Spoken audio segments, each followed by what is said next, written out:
Hello and welcome to another episode of Your Manchester, the channel dedicated to all things Manchester and for you, the people who love the city just as much as we do.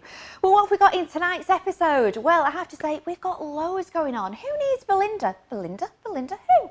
Well, hopefully she will come back very soon, but you've got me, you've got lots of other people joining us tonight as well. We've got one of the actors from Mydidae, and he is starring in an anti-Valentine's Day production. We're going to be talking about that a little bit later on. And of course, we've got our wonderful Titters. So if you love our programme, why don't you subscribe? I hope you have. If you haven't, you know what to do. Press the button below and also click that bell and you'll get notified every time we've got a new episode of Your Manchester.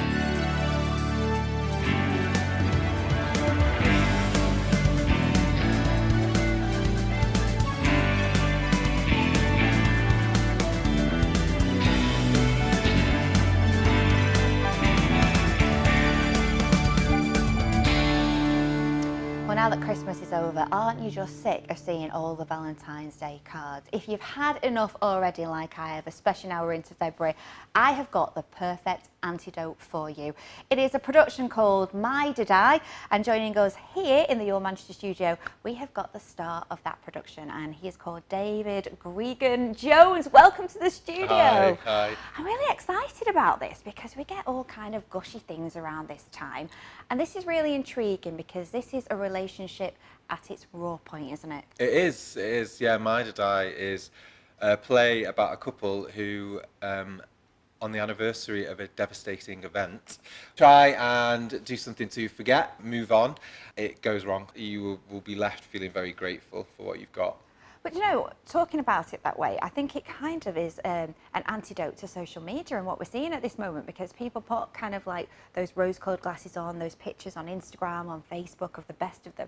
And sometimes relationships are a lot deeper than that, aren't they? Absolutely, and this play really touches on those things. It sort of gets right underneath all of that stuff that we portray to friends and family, and it's the secrets that people keep from one another and the things that they don't show. This couple are essentially hiding from one another.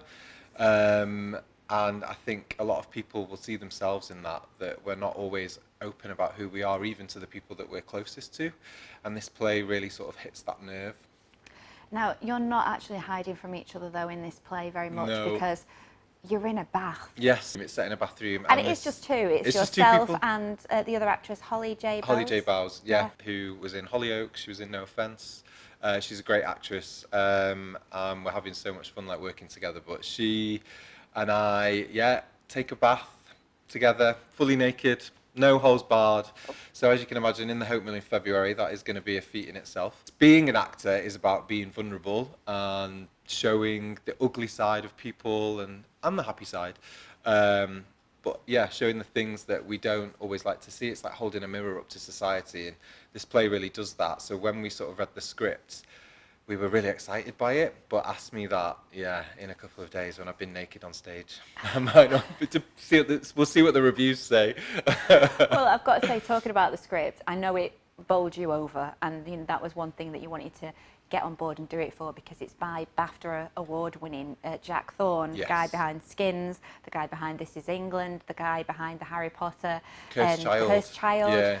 I mean, that is gold, isn't it? And I suppose for an actor, getting to say lines by Jack is amazing. It is, it's amazing, and everything that he writes has that edge. It has that sort of really honest, realistic quality, and I think that's what draws the audience in, because you're not going to watch something that's sugar-coated, and it's really truthful, it's really honest, and you're sort of left saying, yes, I've felt that, yes, I've been there, I really understand these people. And I think that's what makes his sort of writing so compelling. Now, when's it on? When can we see it? Because I know one of the performances is on Valentine's Day, which is going to get you in hot water at home. It is, so it is. We've had some conversations about that, about being naked with another woman on Valentine's Day. It's not going to go down well, is it? But no, it opens on the 13th and it's on until the 23rd. We have a couple of matinees on both Saturdays.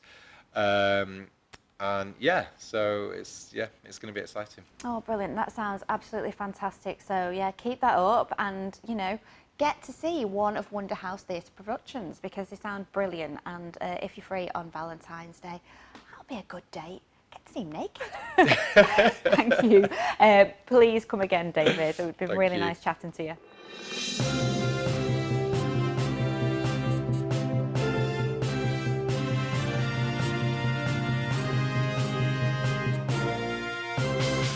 Well, do you know, I'd like to say I'm joined by our man that can, but can he? Has he turned into Christopher Dean? Am I now his Jane Torval? Well, what can I say, Titters? Did it happen for you on the ice? No.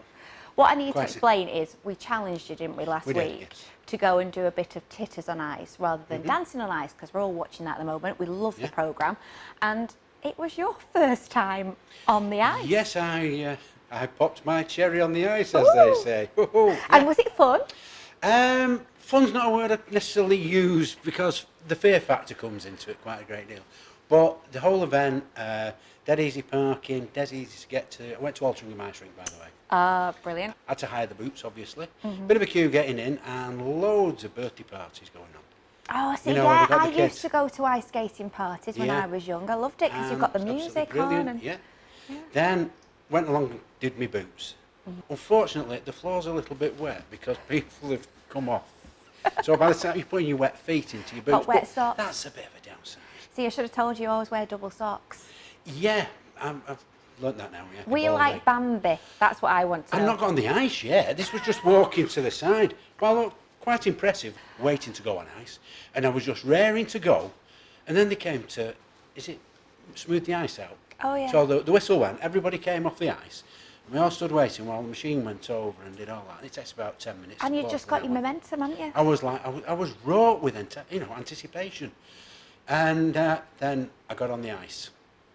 Now, I must point out that they do have ice hockey there. So we've got all the see-through boards. All the perspex, yeah. Yeah. And that is so close to the lip of the barrier going round, you've got about yay big to hold on to. I've got to admit, I didn't slip. I just about learnt to walk. I got about halfway around and I thought, I need a breather. Came off the ice.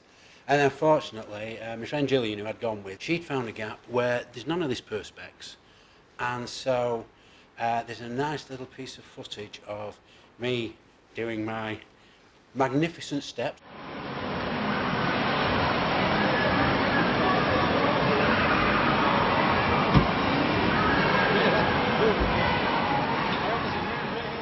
So we're going to see you on Sunday nights then on ITV, because I could just imagine you and your sparkles doing some pirouettes next week. It was what I could be, yeah, but not on ice. I mean, they have my respect. Whether you like the characters who are participating or not, they have my, I've just got to respect them. Well, I take my hat off to you and many respect for getting on the ice for us. But as ever, we have challenges for you, left, right, and centre. Righty-ho. So we've had you going cold. Now I want you to get really hot and sweaty. You minx. Oh. And I want you to go to a park and use one of the gyms in the park. Have you seen them? An outside gym. Right, yeah, I can do that, yeah. Brilliant. Up the road from me. All right, okay. So that's my challenge for next week. Want pictures? Want film? Righty-ho. Right. Ta-ta, Titters. Ta-ta. What a jam-packed episode. Now, next week, we're not here. You are still going to join us, though. We are actually at a different venue. We are at the New Church Salon, and it is a place where you get not just flawless hair, but 4 floors of treatments for men and women. It's going to be great. I want to catch you there. You'll catch the team there. And guess what? Belinda is back. She's not in the house, but she's in the salon. So if you like the programme, don't forget to subscribe, and we'll see you next time on Your Manchester. And to join us, we've got one of the stars of that production. We've got David Gregan. No! That was like a big old thing! He's like, oh, Gethin. Oh, I've got freaking Gethin Jones in my head. Right. And I'll do it again. it's antidote to Valentine's, not anecdote. Anecdote as well? Antidote? Well, yeah, I knew that. We'll have to do it again then, won't we? That was neat as well. It was really good. You can do it. You I can can do do it. I it. can do it. I can do it. Okay.